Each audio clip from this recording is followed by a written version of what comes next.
It's hard to believe that we're actually in the middle of summer. It's still the beginning of August, but it feels like the end of September.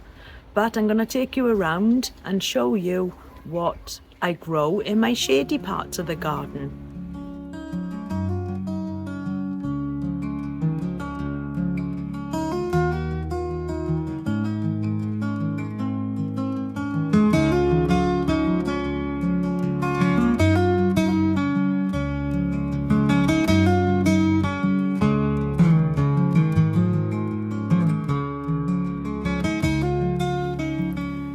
Now, believe it or not, this garden is a north-facing garden, which usually means the plants don't do very well. But as you can see, these plants do grow pretty large in this garden. It's been here now for about 5 years, and the plants now are getting to quite a size. Now, most of the plants that I'm going to show you today are on a north-facing wall, and they don't get an awful lot of sun there. They usually get a little bit in sort of mid-morning. They'll get an hour or so, but they do seem to be thriving, and it's all about finding the plants that'll fit into that particular space.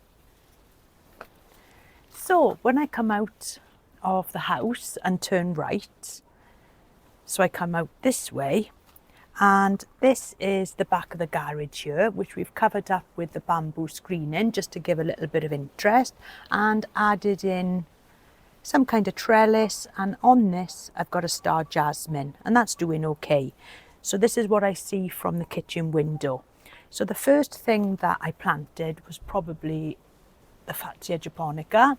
Now the Fatsia japonica has probably been in the longest, and what I've done this year is I stripped off all of the lower leaves, which has enabled me to have a whole new planting area underneath. And in this area then I planted Mahonia soft caress, plenty of ferns. We've got the heart's tongue ferns. I have got a pittosporum Tom Thumb under there, which does prefer it in a sunnier position, but it seems to be doing okay here. Another fern, and this was an ideal place really to put the wildlife pond. Now the wildlife pond does particularly well in a shady area, keeps the algae down, and just hanging over that I've got another Fatsia. This time it's the polycarpa with its long leaves, and this is also known as the green fingers. And then just moving to the left, this is where this hardly gets any sun here. So we've got a selection of ferns, heucheras and a brunnera. And this in the corner, this is the Phormium tenax, and this is the one that when the wall fell down, this came down with it. So we had to cut it all back, and all this growth has grown now in the last year and a half. So this plant has done extremely well. So I'll take you around now and just show you a closer look of some of these plants. So starting now on the very corner of the border, this is the Mind Your Own Business, and this is a lovely ground cover that really enjoys the damp conditions. And then we've got the Heart's Tongues ferns. These have been in now a few years, and they are growing quite a bit in size. So the Mahonia soft caress, it's just a fantastic staple in the garden, and that's a really beautiful plant. Along the front of the borders I plant quite a lot of ivy, and I just trim this back regularly to keep it under control. And the pittosporum there, that isn't a Tom Thumb, that's a golf ball. So that's a nice green colour, but that seems to be doing okay. More ferns, and I trim these back every year, but they grow back wonderfully. Some heucheras there tucked at the back, and just moving along to the wildlife pond. There's a lily in there, the camellia, which hasn't done really that well this year. We haven't had any flowers on it, but it done really well last year. So these are the leaves then of the Fatsia polycarpa. Lovely shape on these. And at the back there, growing up the wooden trellis, is the star jasmine. And these were only put in this year, so give them a little bit of a chance to grow.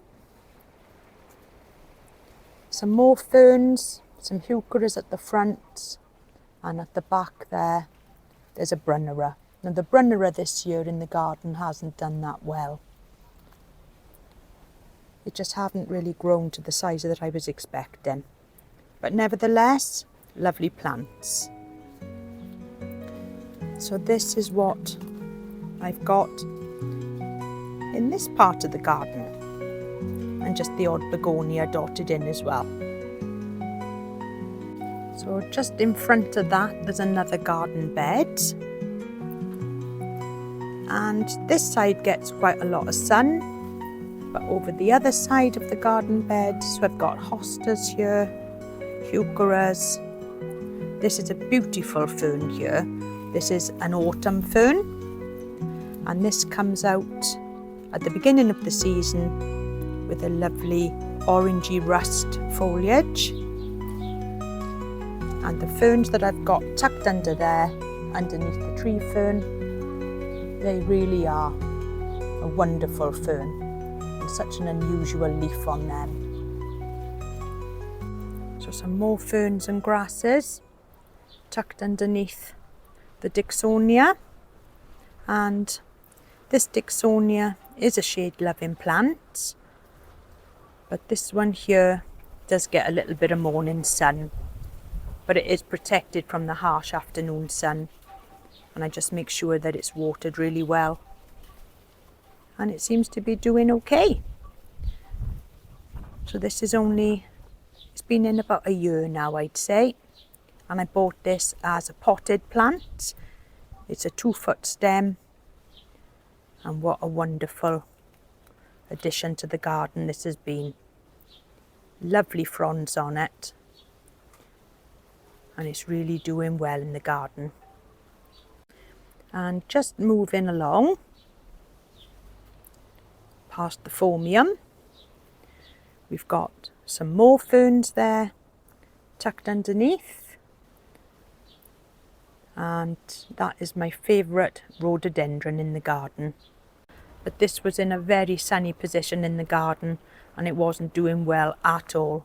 But since I moved it here last year, it's doing absolutely fantastic. And we did have an abundance of lovely lilac flowers on it this year.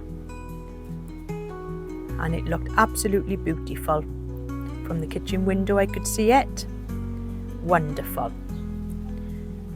So all of this wall is also in quite a bit of shade. And this is another example of the Fatsia japonica. That's looking particularly healthy. And again, I stripped all the lower leaves off that. And just tucked at the back there is a beautiful akuba. This one had quite a story. I actually found this one in a plastic bag in a skip, which was being chucked away. It was a lot smaller then. So I asked if I could have it, and I could. So I brought it home and planted it in the garden. And now it's a good metre across. And it really is doing wonderfully there in the garden, in a lovely protected spot at the back. So further down the garden, some of these borders are a good 1.5 meters wide. And tucked in there, I've got a skimmia. There's a lovely Schefflera Taiwaniana at the front there. And yet another Fatsia. I love Fatsias, as you can tell. I've got loads of them. And in there's a Nandina. And they all seem to be doing well in the shade. I also love heucheras, just to line the front of the borders. And these just help to blur the edges of where the pathways are and the border begins. So another part of the garden that can be quite shady is right in the centre, just underneath the trachycarpus and the tetrapanax. And this used to be full of crocosmia, but I decided this year to have a little bit of a change.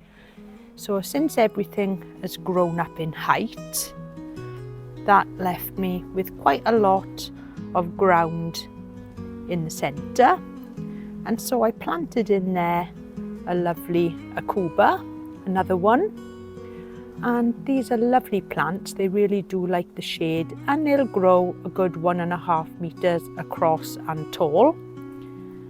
I particularly like the leaf variegation on these with their lovely yellow flashes. And these plants apparently are also known as cubbies, and they were very popular in the Victorian times. And I can see why, because they are such a lovely statement plant in the garden. Brighten up all those darker areas. So I've also planted in here now another mahonia, and the sun is coming out now this afternoon, which is lovely to see because it's been raining most of the morning. And also some phormiums there. So I've got 2 phormiums, one this side and then another one just over there. And just underneath the large bananas, I also plant a lot of the persicaria, and this is wonderful for shady areas. It'll grow almost anywhere, and when it gets too overgrown, you can just hack it back and it soon grows up again. And all around the base there are lots of hellebores. And in the winter time, when it's quite sparse in this bed, these just give some lovely purple flowers.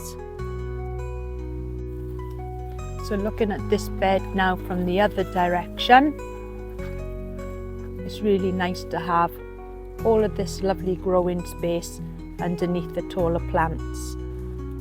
And it's these taller plants that give this area a lovely shady feel to them. And it's opened up a whole new garden.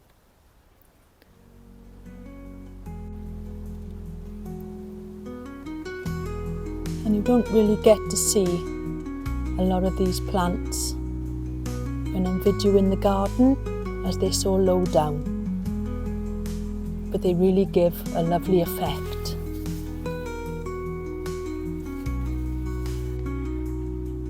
And there's my cat Vim, just come to have a little look to see what I'm up to.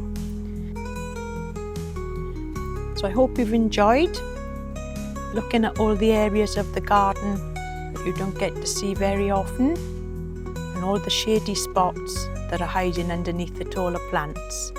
And until next time, I'll see you all soon. Bye for now.